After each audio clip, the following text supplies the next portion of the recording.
Hey guys, welcome back to Pistons Talk Podcast. Hope you guys are having a great weekend. Happy holidays. I have a very special guest.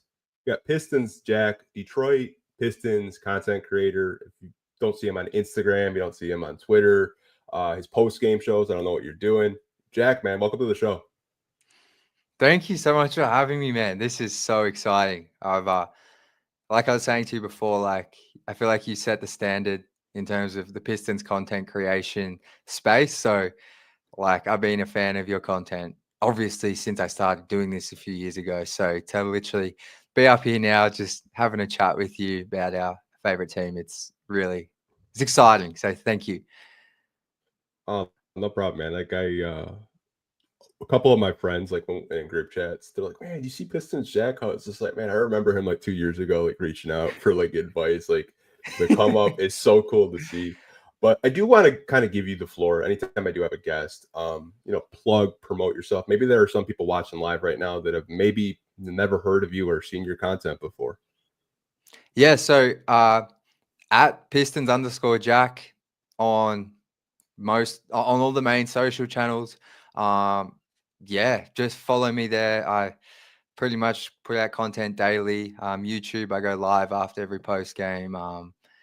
Doing some more like interview style stuff during the week on YouTube. So yeah, just Pistons underscore Jack. Just trying to keep up with my man Anthony here. But yeah, I'll be in Detroit sometime soon as well, which is crazy. So yeah, that's really it from me.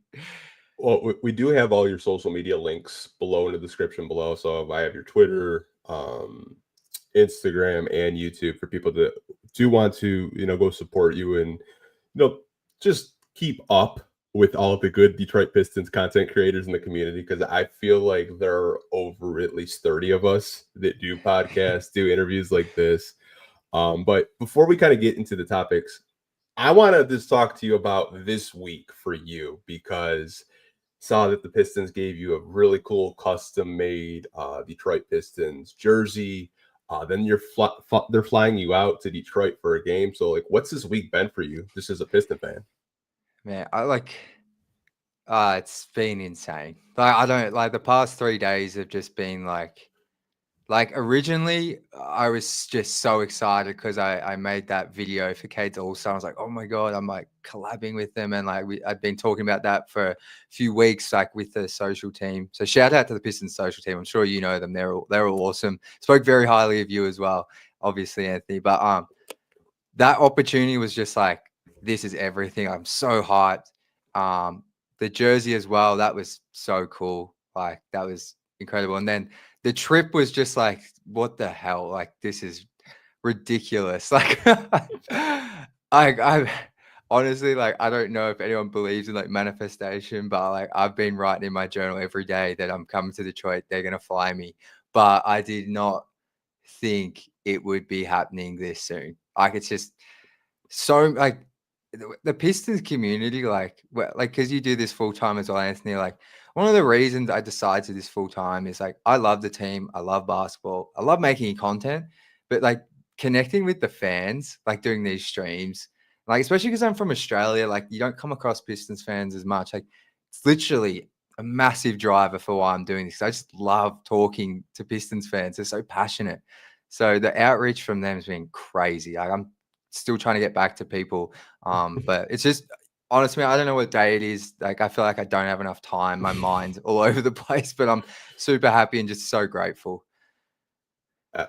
Honestly, man, I'm happy for you. I'm proud of you. I see all the hard work you're doing. Like for people that are watching live on YouTube or Facebook or Twitter, every game I get a direct message and it says Pistons Jack wants to collaborate. Like this guy is putting in the work with these highlights, these packages. It's just like more people want to collaborate with you on a post, and Jack's always like the first in my Yeah. inbox. So I was like, I just hit accept. I'm like, I'm trying to take game notes. I can't really focus on the highlights. I'll just hit accept and look at it later. But man, it's so cool for you to get everything that the Pistons are just sending your way. I think it's deserved because they see what a lot of people see, all the hard work, the late hours, all the editing.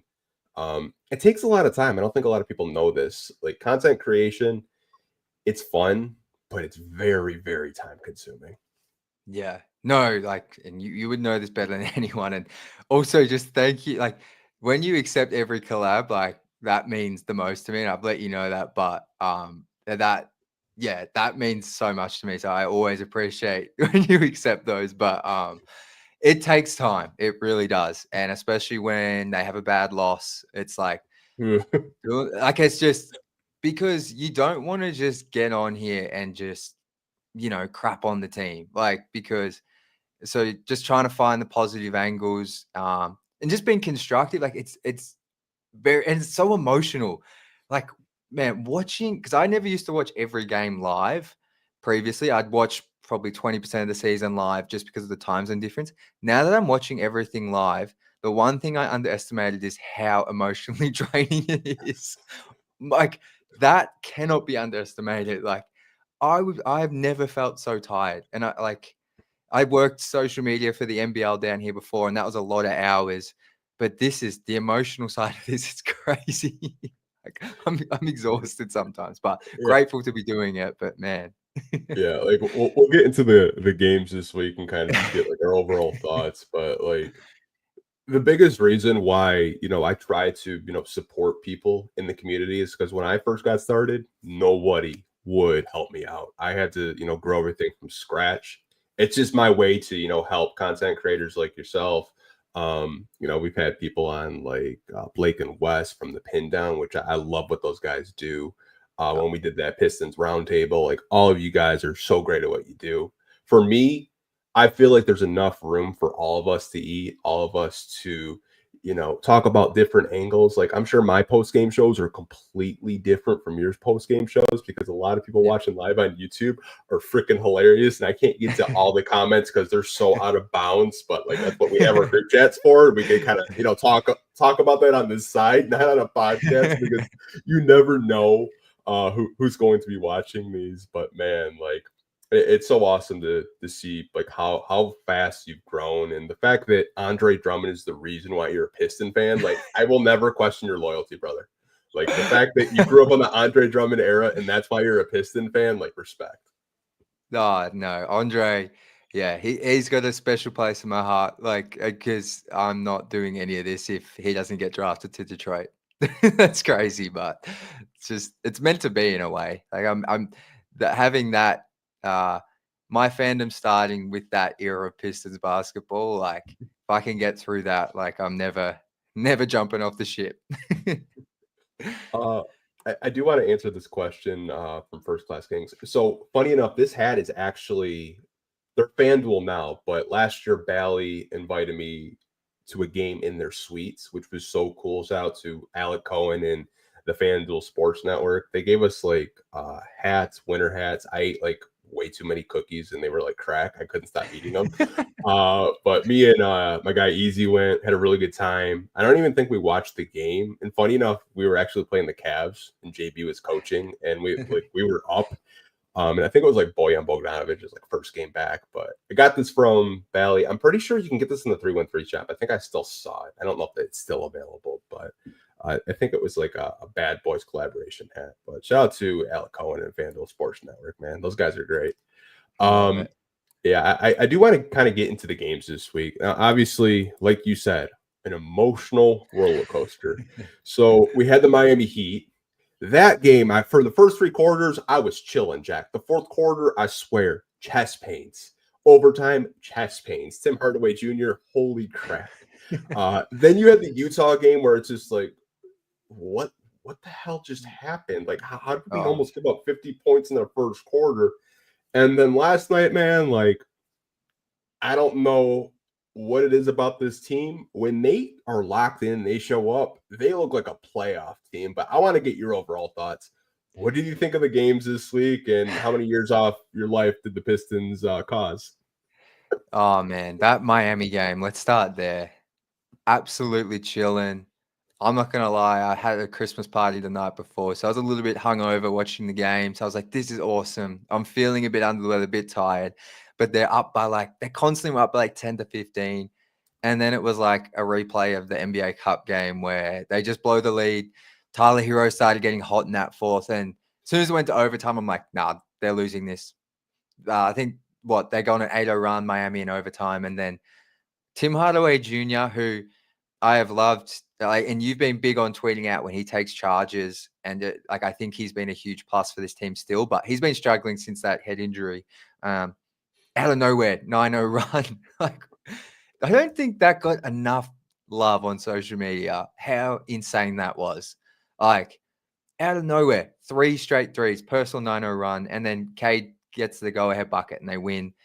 But obviously happy they got that win because Miami coming in, they were on a 4-game win streak. They're not that same team they played probably a month ago.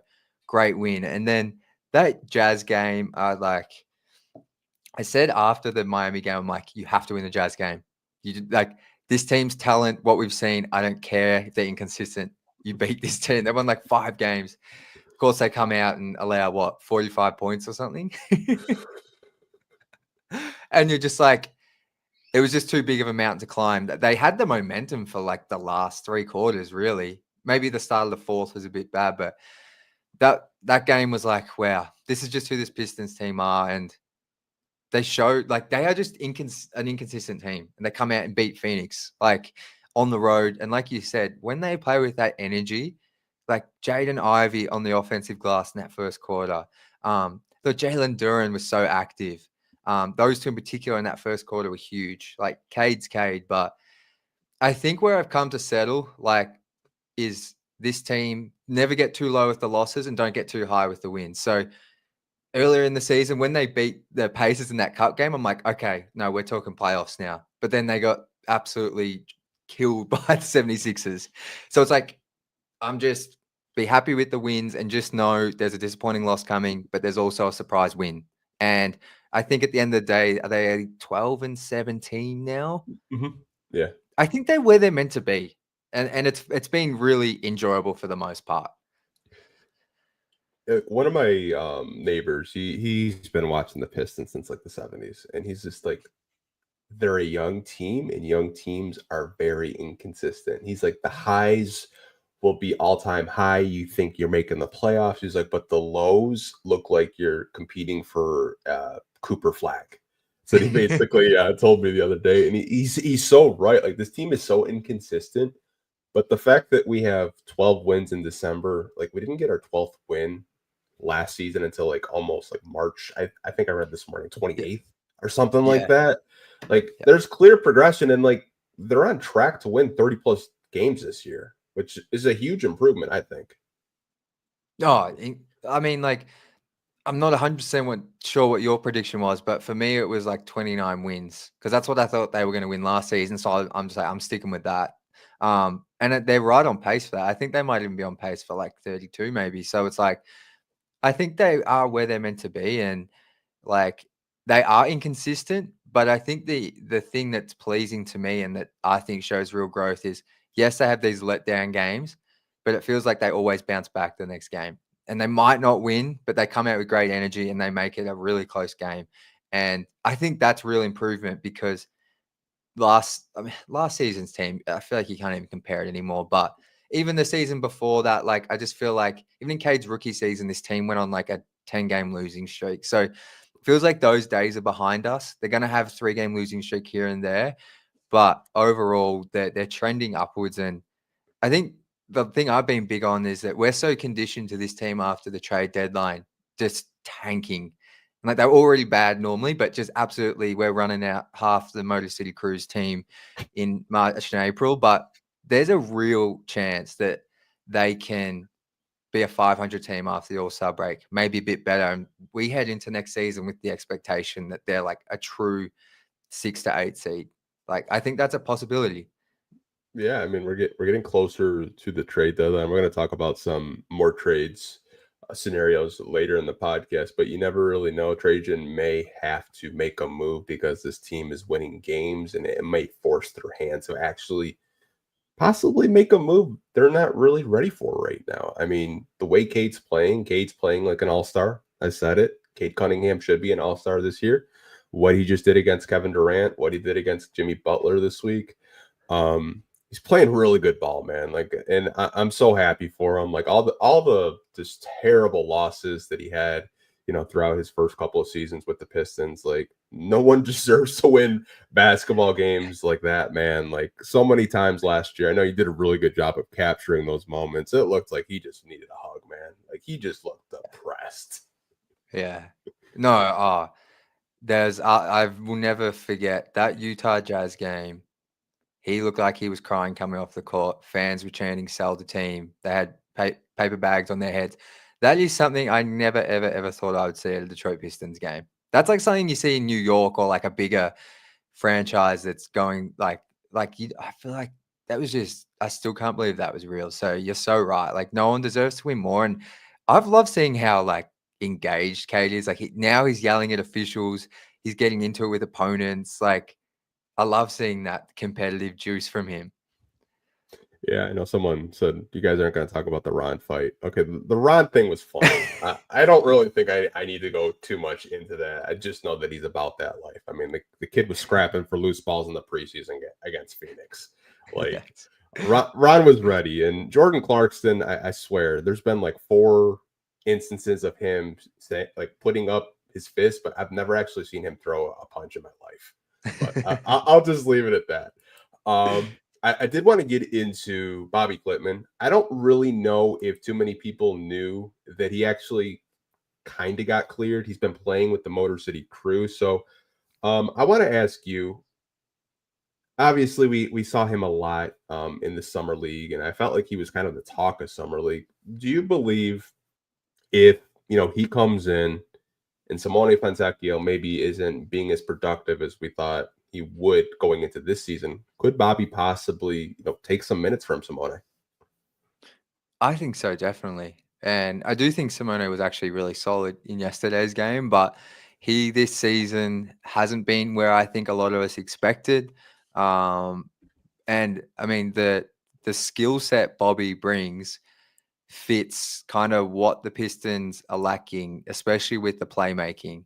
Defensively, I'm not sure how much Bobby helps, but his passing and what we saw at Summer League, like I worked for the NBL that whole season he was there. I did so many of his games.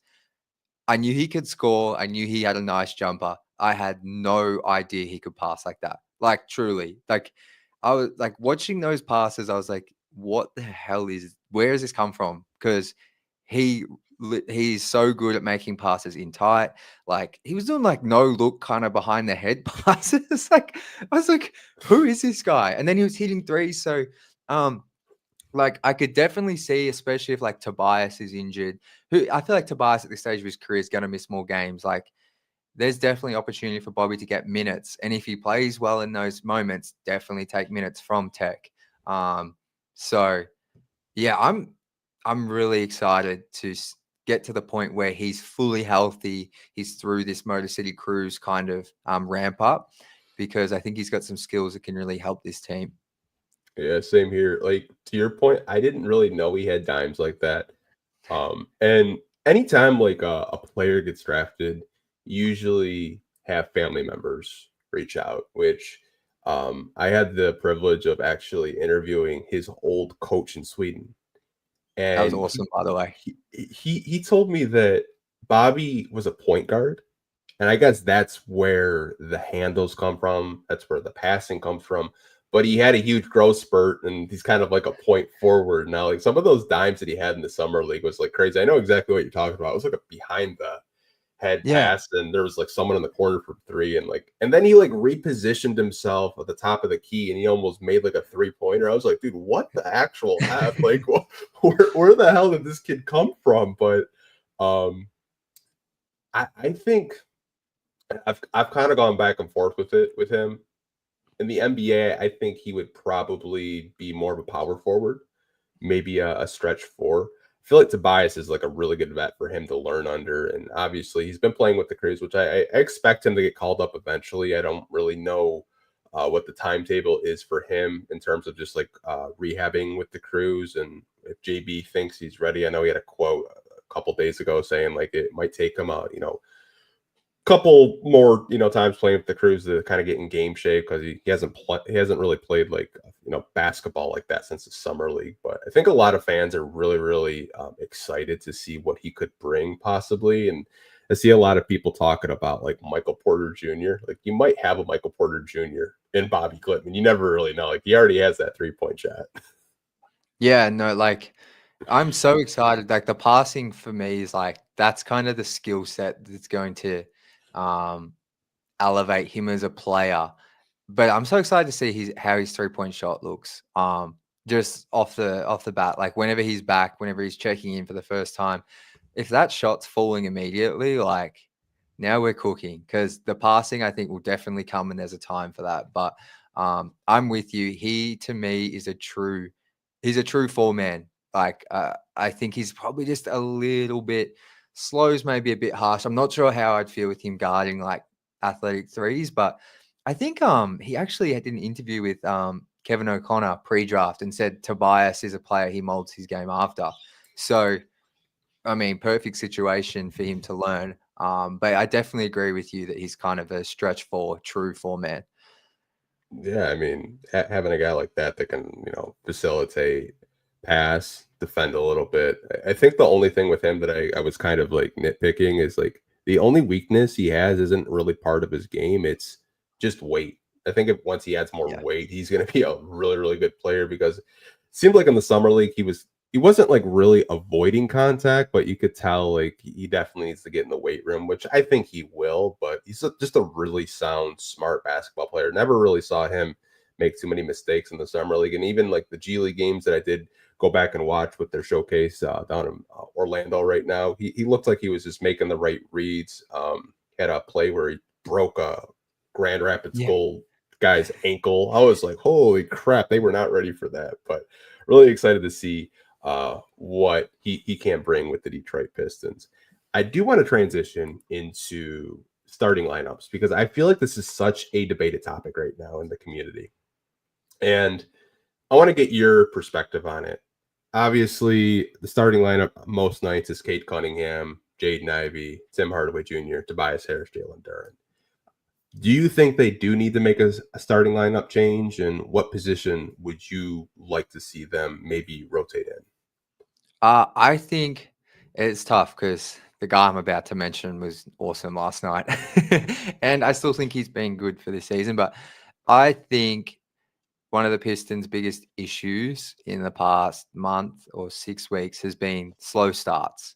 And I think that has kind of coincided a little bit with Tim Hardaway Jr.'s kind of I haven't looked at the percentages, but it feels like he's just in a slump from 3. So for me, like I don't think you change it now for the Lakers game, just how they played. But if we're looking over the next couple of weeks, if things trend the same way, like I would put Malik Beasley in at the 3. I know he's undersized, but I think this team, like they really just need someone who can hit a couple of threes in the first quarter, take the pressure off Cade, allow Cade to just really lean into being a facilitator in the first quarter, because I think that's what he did yesterday and that's what he likes to do.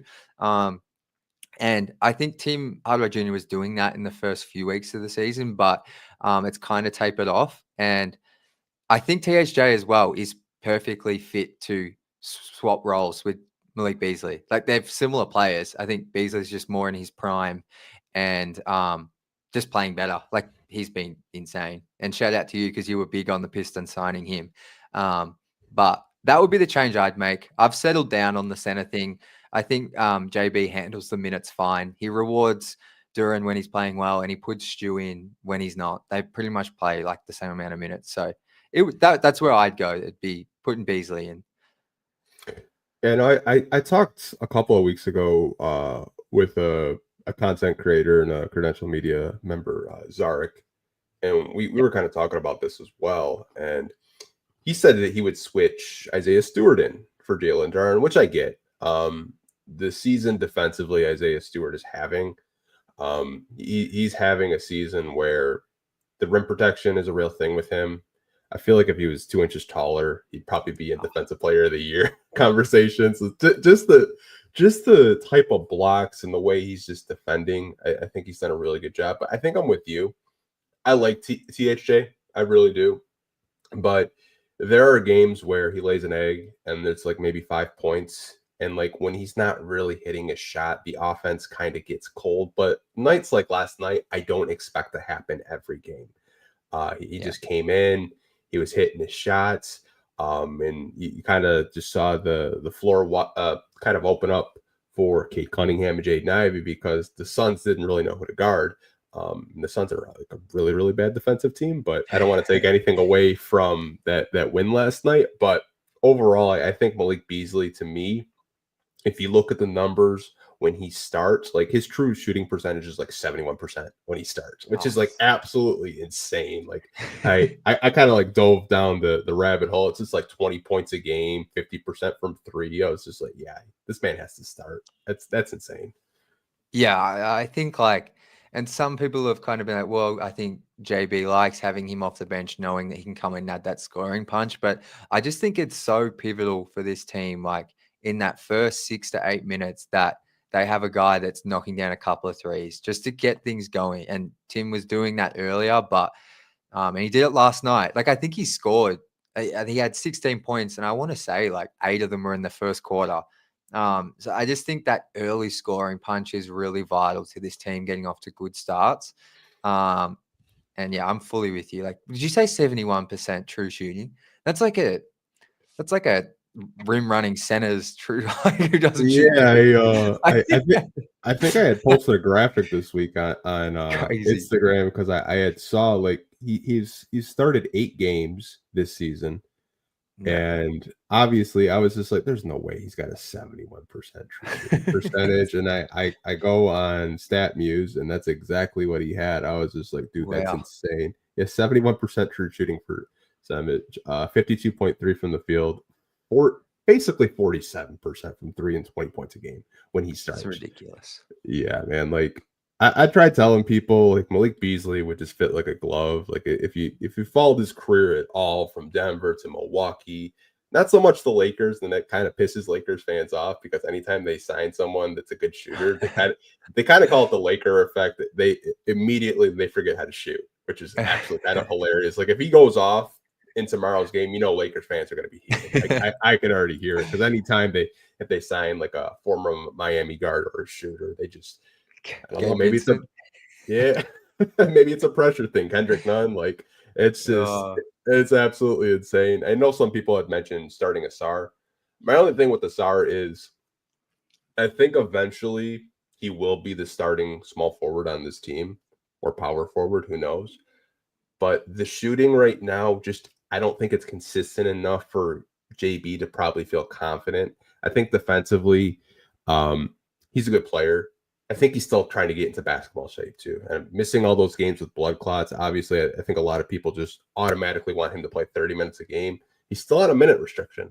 And he may be in another minute restriction for another month or so. You never really know with these, blood clot situations, but it's good to have him back. But I think Asar will start. I just don't think it'll be right now. Yeah, I'm with you. And I think like the goal should be right now, like keep like especially opening games, let's keep that spacing like you mentioned, because at the end of the day, we need Cade firing on all cylinders to win games. And like especially early, like have that spacing, continue to give that for Ivy and Cade. Because we saw a healthy Jaden Ivey yesterday. Like he needs the spacing just as much. And those two together are like they're so fun. Like I love both of them. Yeah. I've derailed it a bit, but just have to get that in there. No, I mean, like I'm really high in the backcourt. I know some people were kind of on JI last week because he goes through these shooting slumps, and it's kind of like a track record, with his career. Like the all-time high with him are really high, but he does have like kind of like lows throughout the season, which I expect any player to have, kind of cool off a little bit. But it was obviously his knee. He was having knee inflammation, and he hurt his ankle several times a couple of weeks ago. But it's good to see him just had the type of game that he had, because when you have a backcourt like that, dishing out 20 assists a night, like that's going to be really hard to stop. It's crazy. And just as well, I saw my guy Downtown Deuce, who actually knows Jaden and his family. He said he's been dealing with like a toe issue as well. So I think because I was kind of starting to question JI a little bit, because that was like 10 games. It was like, ooh. But I think it was due to the injury. So hopefully he can continue this for a few more games. Yeah, I know Deuce and King are really tapped in with Jaden Ivey. They do a lot of things with him. I saw this summer they did like an event with him and met up with him. But I know those two are very, very tapped in with Jaden Ivey. So if it comes from them, it's pretty reliable. I did want to get into the thumbnail, and a lot of people were pissed off that I put D'Angelo Russell in a Piston jersey, the fact that I jersey swapped them in. So this is where it's coming from, you guys. The rest of this podcast is going to be trade centric, so I'm sure a lot of you guys are going to love it. So Bleacher Report had an article this week with realistic trade targets for most NBA teams. Obviously, we're just going to focus on the Pistons. So they had mentioned Jonathan Kuminga and D'Angelo Russell that could be true options for the Pistons this deadline. So, Jack, let me ask you this.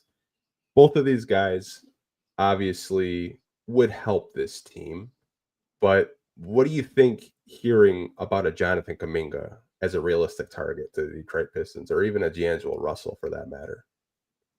I think I don't really like, honestly, like, I promise I'm not trying to be that picky Detroit Pistons fan that doesn't want to do any trades.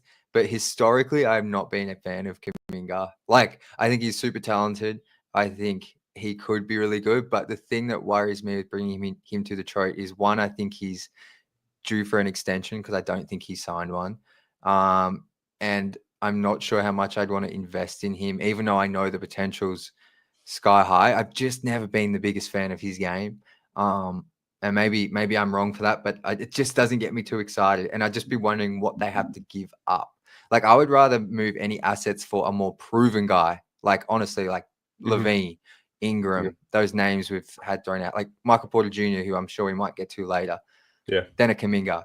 D'Lo's a weird one. Like, I think he would help this team, truly. I know he gets clowned all the time, but that because he's a Laker, but his skill set would help this team. It's undeniable. Like, on offense. Defensively, maybe not. Just, do you have any idea what a deal could be? Like, what to get D'Lo? Is it just a salary dump so the Lakers can make another move? I'm like you. I'm not the best when I come up here and try to just give my opinion on the matter. I think for Kuminga, we have Kyle Metz in here. We were talking about him before we went live. He said only way Kuminga's going out is for Jimmy Butler, and I think Miami would want him. See, that makes sense. Because if you kind of follow the Golden State Warriors, you follow Jonathan Kuminga, his minutes are really inconsistent with Steve Kerr.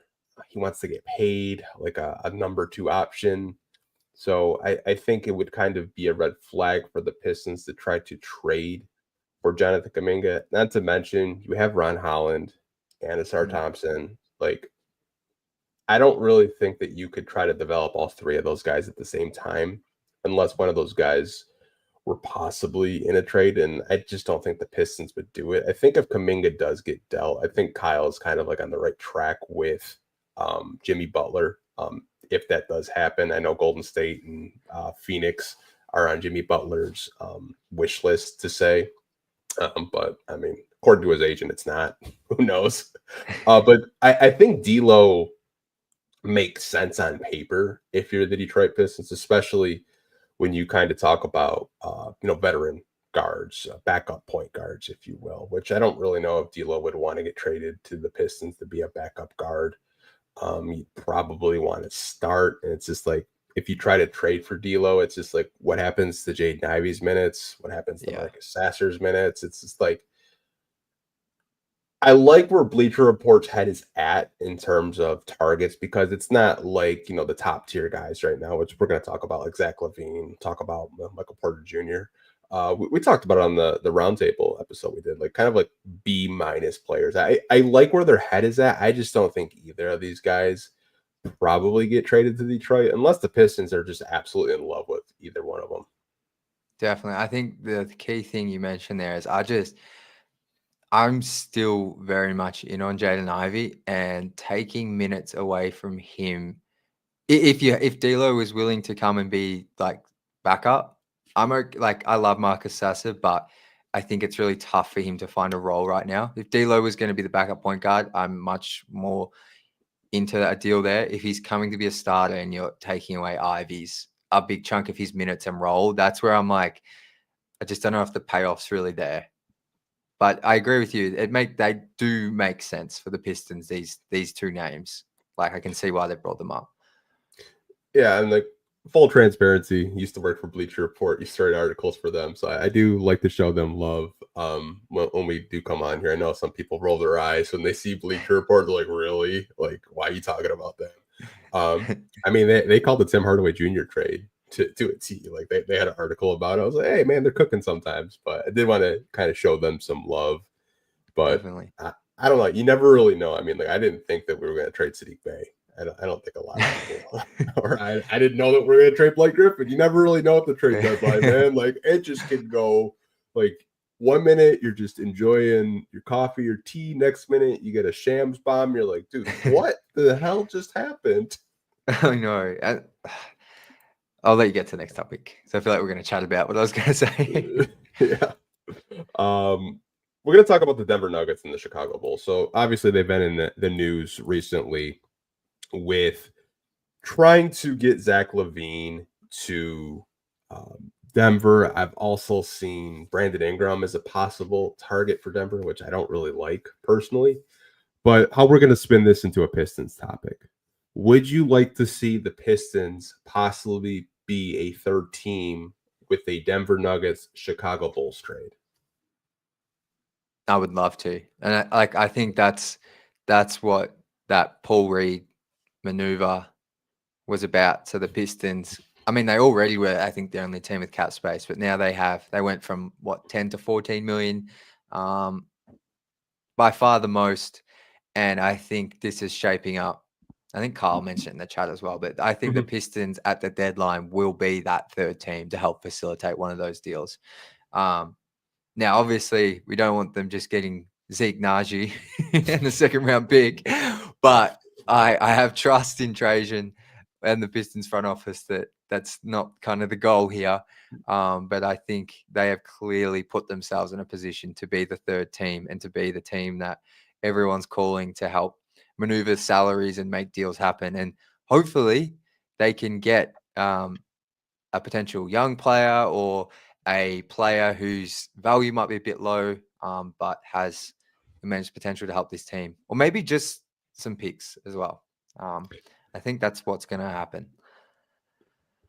Yeah, we were talking, and I know this is like completely off topic. We were talking about like the Cleveland Cavaliers rebuild under Colby Altman, and like how they got Jared Allen and how they got Karis LeVert.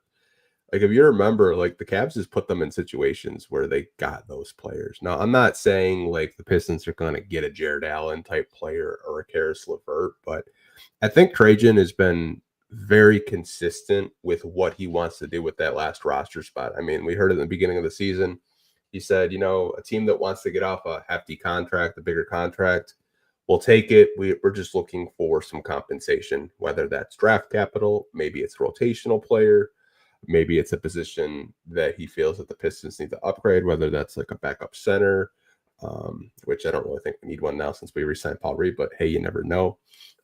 Maybe a veteran point guard to help these young guys, you know, during situations where they do have droughts. I think the way Cleveland did it during their rebuild that's a avenue I'd like to see the Pistons have. Obviously, we did not get to start our rebuild with anything crazy. I mean, John Henson and Brandon Knight in the second round pick. I mean, putting like, it lightly. yeah, I mean, like, shout out Pistons legend Brandon Knight. But I mean, like that's what we got started under the Ed Stefanski era with our rebuild. But like, Denver's a very, very interesting team because I feel like they should have way more wins than they currently have. Michael Porter Jr., I like him as a player. I've seen a lot of Pistons fans possibly talk about, you know, trying to get into that third team trade, trying to get him in Detroit. I wouldn't be opposed to it. I know some people don't like the contract, which I understand at the end of the day because he is getting paid. Like a guy that you would expect to be a number 2 option next to Cade Cunningham. Maybe he can be. I don't know because he's not here. I don't really get to watch a whole lot of Denver games, which I'm a Piston fan. I'm not going to watch a whole lot of Denver games, but I'd like to at least see them, you know, put their name in these 3 team trades. It might not be Denver. You never really know with the trading deadline.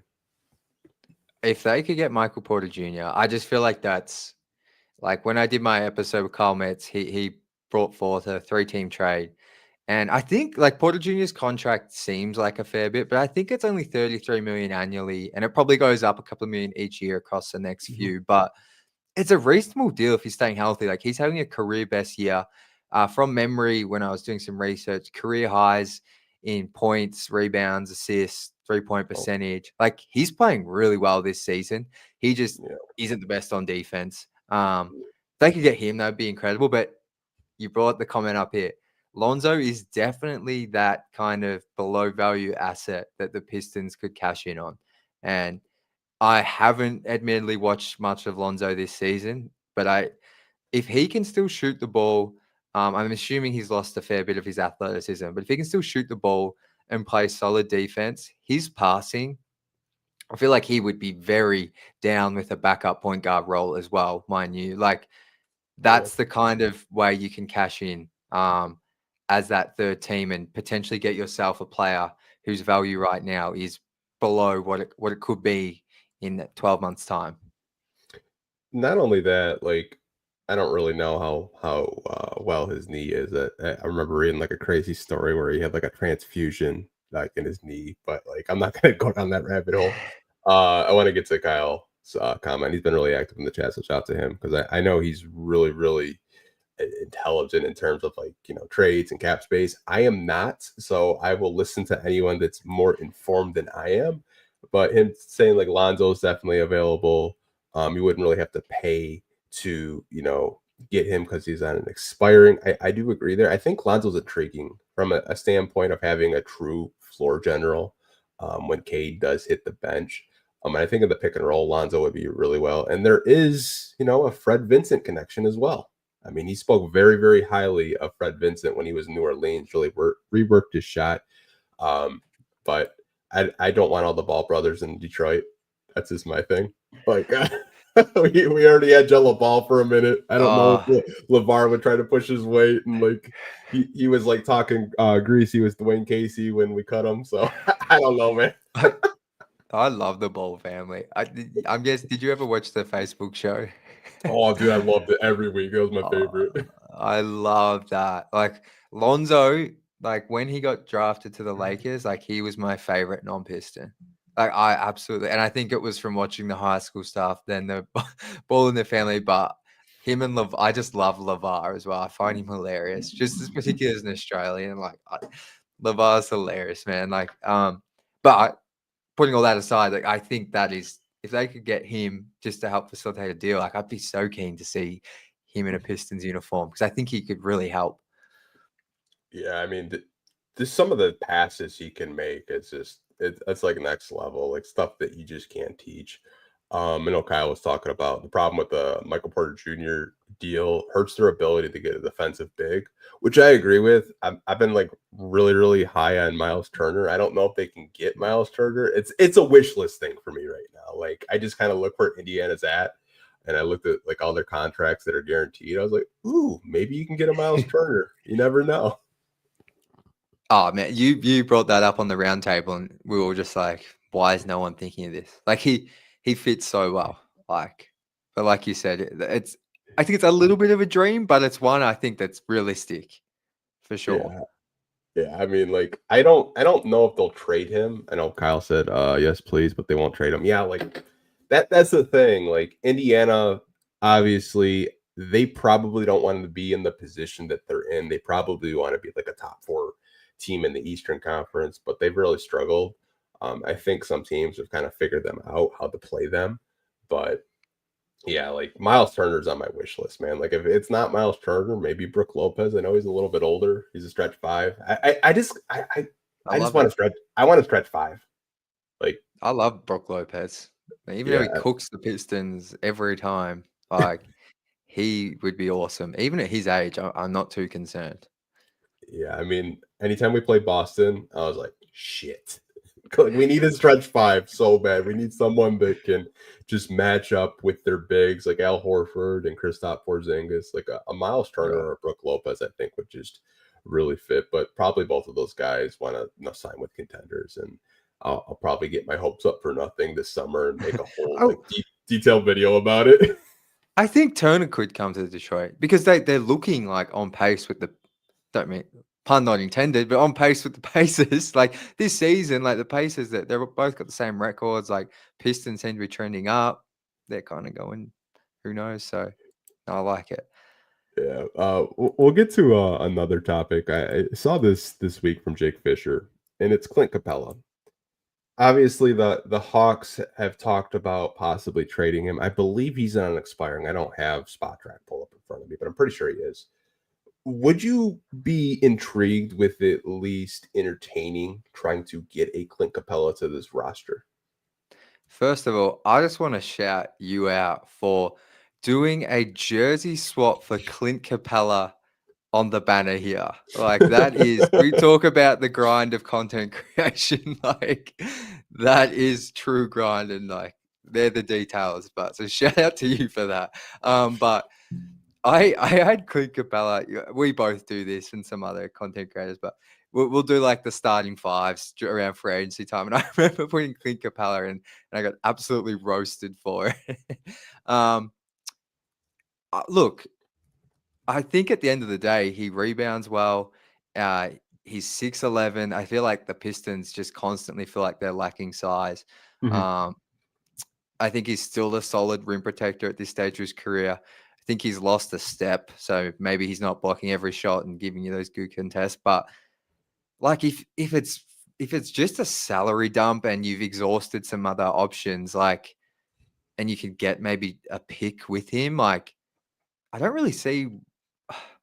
It would be weird having like him, Stu, and Duran. So I don't know if you get a couple of picks and he's expiring. Like I don't mind it if it's like a last resort option at the deadline. Yeah, like I've always been a high on him. I really liked him when he was in Houston, just as like a rim runner, a lob threat. But I do agree with you. I think he has lost a step or two.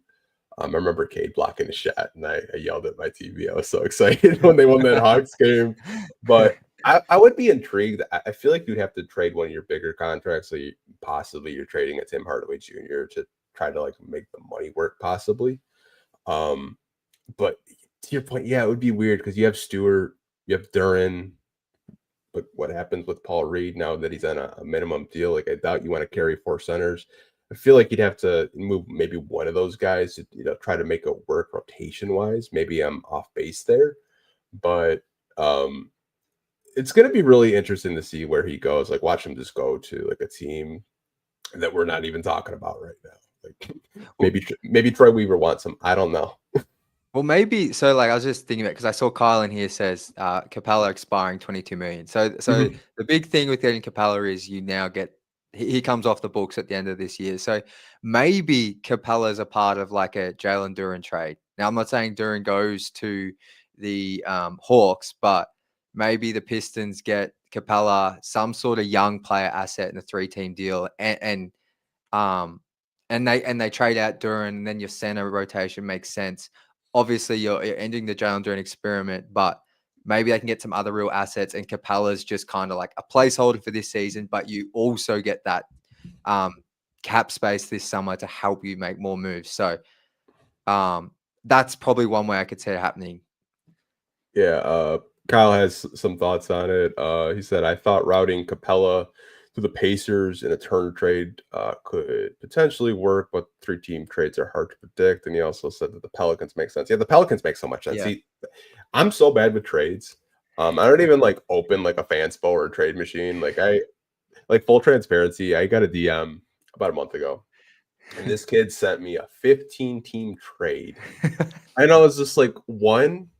I'm not going to react to this, but two, the fact that you got a 15-team trade to go through, that's a skill, man. Like that.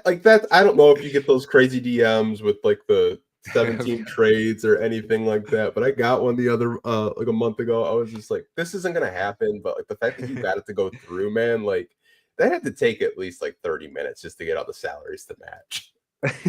No. I've started getting in my Instagram DMs. Like Pistons fans on Instagram they're funny. They're a different kind of breed of Yeah. crazy. I always say that. Like people always talk about Twitter, but Pistons fans being wild. They don't know Instagram. Like Yeah, NBA Instagram is a completely different beast and animal. it is. Dookie wants to congratulate I you on the appreciate you. invitation. Shout out to Dookie's watching right now. Thank you, my man. I appreciate that. There would be obviously picks in that deal. Talking about Ingram to the Hawks, Capela to the Pistons, Duran to New Orleans plus stuff. I mean, yeah, like that, like I'm like this hearing that probably sounds like a legitimate trade. Like I know Kyle, like I've never talked to Kyle personally, but I know my old podcast host used to talk very highly of him, of just like being like really, really knowledgeable about just like cap space stuff. And like I'm terrible at trade and stuff like that. So I'll listen to anybody that has that kind of knowledge at the end of the day. Shout out to Carl. The man's brain is just a trade machine. It's you should get t-shirts for that. We'll have one more topic, which I think it'll be pretty fun. So obviously Trajan Langdon's brand new here. What would you like to see from him, or what are you hoping that he does accomplish at the trading deadline? I want to see him capitalize on that cap space, that 14 million. And like, so whether that's bringing in Zach LaVine, which, you know, doesn't seem the most likely anymore, but using that cap space to bring in a real asset, whether it's a player or a multitude of picks, really utilizing that and capitalizing on the situation they are in with being the only team with cap space. Because I think, you know, lots of people will critique Troy Weaver for a lot of things, but I think the one thing that stood out to me with Troy was just never capitalizing on your assets, the asset management. And I think Trajan set this team up to be in a good position at the deadline to really make some noise, but actually, you know, set this team up for just to get more picks and because I truly kind of in my gut feel like the bigger trade isn't coming until the off season. So, but at least put yourself in an even better position come then to be first in line. Like it's going to be hard to get ahead of OKC or those teams, but to actually be able to put together a package to get a true star. Now, look, if he gets Ingram or LaVine, like that's good as well. But just really capitalize on the assets and I guess the cap space you kind of have at your disposal. Yeah, I don't expect him to make a splash like an Ingram or a LaVine. I think if he does make a move, it's probably going to be a player that's maybe on a bigger salary to kind of absorb that and maybe send a little bit of salary, you know, going out. Possibly this kind of stocking the cupboard with potential draft picks. Obviously, when you look at the Pistons and their first round draft picks, they're tied up because of the Isaiah Stewart trade, and they can't really trade draft picks until draft night, which is a bummer. But I kind of think Troy Weaver did the Pistons some favors because that you possibly could have made some really bad trades if there were no protections on that pick during his era. You never really know. Maybe we would have got DeAndre Ayton or something like that, something crazy instead of Jalen Duren that year. But I think Trajan's really calculated, and I had tweeted it out because when we were like doing like the Paul Reed stuff, and like there was a report from Mark Stein saying like Trajan doesn't have a plan, which I kind of like disagreed with. Look, I think he has a plan. It just wasn't going to be during like the Javonte McCoy and re-signing Paul Reed for a minimum. I think that the plan probably would be closer to that February deadline where maybe a player does become available, because we're recording this in December. Like I think over the next month or so, like these trade rumors are going to start to heat up. The teams start talking to each other on a more regular basis. You really never know who's going to become available. I know like off camera, people have told me just some like crazy like trade offers that the Pistons have gotten for like guys like Cade Cunningham, like guys like Jalen Duren. But I think at the end of the day, Trajan seems like he has a plan, and he'll probably put the team's best interest first. He's not gonna, you know, fall in love with the guy that he scouted, like Troy did with James Wiseman. Like I still never understood the James Wiseman trade to this day. I don't understand the fascination with centers. I just don't. But I know you had made a joke like, isn't it kind of funny that we signed all those centers and like we don't have one that can protect the rim on a consistent basis outside of Stu? But I'm hopeful. I have blind faith in Trajan. I just don't know why.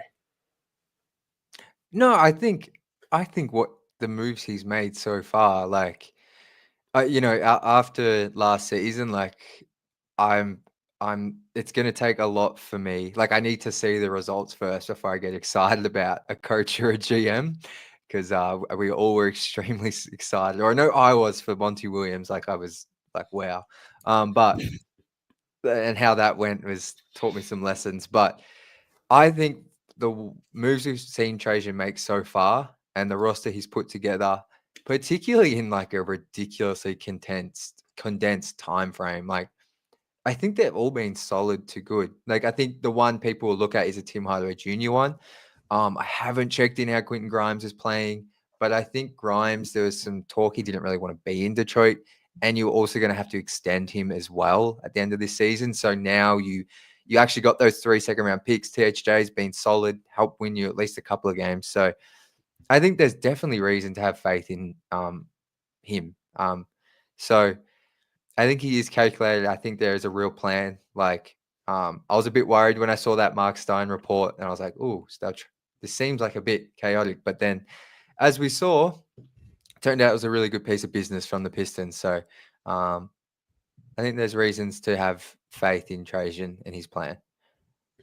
Yeah, I mean, like Michael Blackstone. I don't know if he's the cap space guy there. I think someone had said he was. I don't know that to be a fact, but to get Paul Reed's non-guaranteed deal, I think it was like around $7 million down to basically like a minimum. I think it's just like salary cap gymnastics, and like he added more cap space. I think you had mentioned like 15 million of like which they could, take on bigger deals throughout the trade deadline season, which I think they have a plan. I think they are just open for business for teams that maybe want to get rid of those bigger contracts, but it's going to be really, really chaotic. I feel like I'm not going to be able to leave my house until February because every time I leave my house, there's a trade, man. Every year I leave my house, they make a trade or they sign somebody. It's for me, like sometimes I'm like, man, this time zone kills me because they always happen when I'm asleep during the day for you guys. But in a way, I think it's good because I don't have to worry. Like it's just a fact to me that I'm going to be late to the party. So there's some comfort in that I don't have to stress about it occurring while I'm awake. Yeah, I mean, when we traded Tobias, went to the grocery store when we traded for Blake. Every time I go to the grocery store, it must be a grocery store thing. Every time I go, we make a trade. I was just like, man, like what the hell? Like someone said, like, hey man, you should go to the grocery store. I'm trying to see something right now. I was just like, shut up. No. It's crazy. That Blake trade in particular, I feel like a lot of people in this chat, and I definitely remember where I was when I saw Woj, the initial reporting start and then the trade happened. Like I literally remember where I was and what time of day and everything. It was that came out of absolutely nowhere from memory. Yeah, like I didn't know that was going to happen. Like the fact that they traded Tobias and like all those guys, and then I think our pick would have eventually been Miles Bridges anyways, but it's just like the Blake years they're fun. It's just sad that like his knee was just completely destroyed after that Milwaukee Bucks series, because like before he injured it, like they were like a 6 seed. Like they were balling. Yeah. No, they really were. So we have a question from someone. It's from Organic Lindo. He wanted to know how do you feel about Steven Adams to the Pistons? That's an interesting name. I know that's a name that some people have floated on my post-game live stream. Shout out to Alan, who I think I saw in this chat here. He's huge on Steven Adams. I think he's a great screener. I've only really watched Pistons this season. So but the idea of Steven Adams, great rebounder, really good screen setter, which is something I know Pistons fans have been frustrated with their current bigs. Yeah.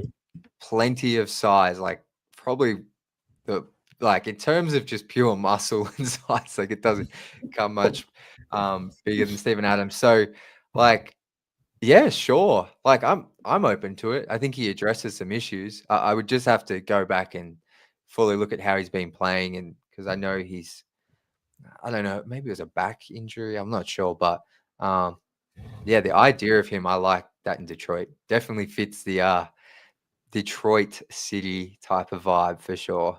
The mentality, yeah. Yeah.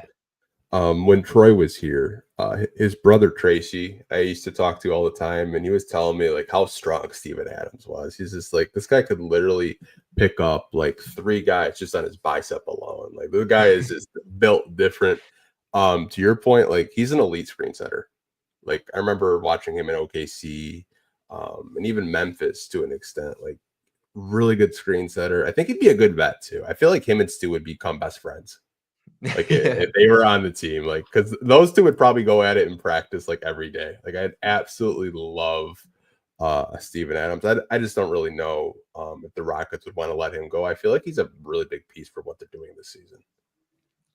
For sure. Yeah, I just haven't watched a lot of Steven Adams, but I love the idea of him in Detroit if he's not completely washed or something. Yeah, you never know. I mean, that was kind of like the Detroit Pistons thing to do, is sign players way past their prime, like Tracy McGrady Yeah. or a C Webb, or like going down the rabbit hole that way. Kyle has a question. Kyle's a fun question. Would you rather have Blake or Tobias on his Sixer salaries for those years? I mean, I think it's Tobias. Like Blake, you got this half a season when he got traded to Detroit, he was solid, but just didn't have enough time to mesh with the team. And then you really only got that one season, which you mentioned there. The knee injury occurred towards the end of the season, because I remember he was out, and that's why they kind of dropped to the 8th seed. And so, and then you see like kind of what's happened after. Love Blake and what he contributed, but his contract and not being able to get literally nothing for that is kind of a pretty big reason why the Pistons are still to this day in the situation now with their assets. So, I mean, Tobias, definitely nowhere near the player that Blake was in that All NBA season, but I still feel like he's been healthy, he's consistent. That's a player you could move. Yeah, I would probably be with you. I'd rather have Tobias. Nothing against Blake. I think when Blake was healthy, I'd rather have Blake Griffin. But to your point, like you maybe got like one and a half healthy seasons out of Blake Griffin. I don't really count like when Stan Van Gundy was here and they just missed the playoffs. But when they went 41-41 with Dwayne Casey's first year, I mean, like that version of Blake, like best version of Blake Griffin, in my personal opinion. But I'd probably rather have Tobias because there was more availability with Tobias, which that contract is just like the contract Tobias Harris got in Philly. Shout out to his agent. We do have some Philly fans that do watch this podcast. They want Tobias back over Paul George. Like that's where they're at this season. Like that's how bad it is in Philly right now. Like Philly fans are just going through it. They're talking about tanking for Cooper Flag. Like that's where they're at because they don't want to give their draft pick up to OKC, which I'm like, man, like that would suck if I was a Philly fan and OKC got my pick and we had the season that we're having currently. Like I'd be so pissed. I think that Tobias, though, that season he got traded. Like there was all-star talk in those first 20 games. I remember he was like, I wasn't really on social media in that season for Piston stuff, but I used to be huge in the Detroit Bad Boys comments, and like the thing would be like we'd call him like Baby Mellow, which seems funny now, but like he was like genuinely really good that season. Like he would have 20-point first quarters, really consistent, kind of 20 points per game. Clearly not the level of talent Blake is, but just in terms of now we know what we know, like I think Tobias might have that's the path I'd go. Yeah, I mean, this is like kind of a funny story. I've told people this. So I got a Blake Griffin bobblehead. I went to a game, and about 3 weeks later, he's like sitting on my desk, and I didn't touch it, but he fell and his knee shattered. Oh my. And then he has this knee injury. I'm like, man, do I got like his voodoo doll over here? I still have the Blake Griffin bobblehead. His whole knee where he had the surgery, the bobblehead is shattered. I was just like, dude, holy crap. Like I have Kate bobbleheads, I got Jaden Ivey bobbleheads, Duran. They haven't broken yet. So if they do break, I'll let you guys know because there's an injury about to happen. Protect your bobbleheads, guys. That's the moral of the story. Yeah. Keep them safe. It wasn't even like that crazy. Like it was probably like right here, and then it just fell. I didn't touch it. I wasn't around it. I was like, dude, like, what the hell's going on right now? That's insane. Yeah, I mean, like, I don't like, I don't believe in superstitions too much, but like the fact that the bobblehead broke on the same exact place where he had that injury is honestly like hilarious. I don't really have too many questions from people watching, so we can wrap this podcast up because I have no idea what time it is over in Australia. I have no idea. It's it's 12 p.m., 12:15 p.m.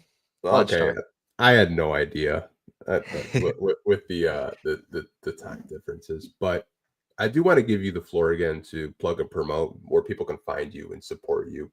If they haven't already, maybe it's just the first time actually like listening to you or just watching you live. No, well, thank you so much for having me on, man. Yeah, just at Pistons_Jack on all social media platforms. Daily content. Yeah, mainly I am on TikTok, but Instagram, Twitter, YouTube, plenty of stuff there. So if you love the Pistons, like I'm sure everyone in here does as much as we do, plenty of stuff there that I'm sure you guys might enjoy. So yeah, would appreciate anyone's support. And hit me up in the DMs if you want to talk Pistons. Go ahead. Yeah, send Jack those 15 team traces. I don't want to get them anymore. Maybe not trades. Anything else? I do have all your social media links down in the description below. So if you guys just want to go support Jack on Twitter, Instagram, YouTube, definitely do that. Saw that you had Pistons thoughts on your show the other day, which shout out to Jordan, man. I had him on a couple of times, and we just go down rabbit holes that we probably shouldn't go down. Like, I want to tell a funny story, and then we'll wrap this up. He wanted to be a part of it. Every Troy Weaver move during the Troy Weaver era for a YouTube video. I'm like, Jordan, just like his first season would take probably 30 minutes of all the stretching and waving. Like, brother, like I don't have that much time. Like, that's crazy. No, Jordan's the best. Like I said, like Pistons talk and Pistons thoughts, obviously on Twitter, were like I said before I got into this was like they were like the two accounts I would follow for everything, and obviously a couple of beat reporters. Like, so yeah, shout out to Jordan. Yeah, man, he's a fun guy. I'm gonna have to have him on again. I haven't talked to him probably like in a year or so, but do appreciate all you guys watching, all 336 of you. On a Sunday night, which you guys are sickos. You should be spending time with your family. What are you doing watching me? Like, really? And Jack, like, come on, man. It's Christmas. It's getting close to Christmas. Happy holidays, you guys. We'll catch you. I'm gonna be just a sick individual tomorrow and stay up for that Lakers game and do a post-game show at probably 1 a.m. So we'll see you guys at a post-game show as the Pistons play the Los Angeles Lakers tomorrow. Take care, you guys. See you then. Peace.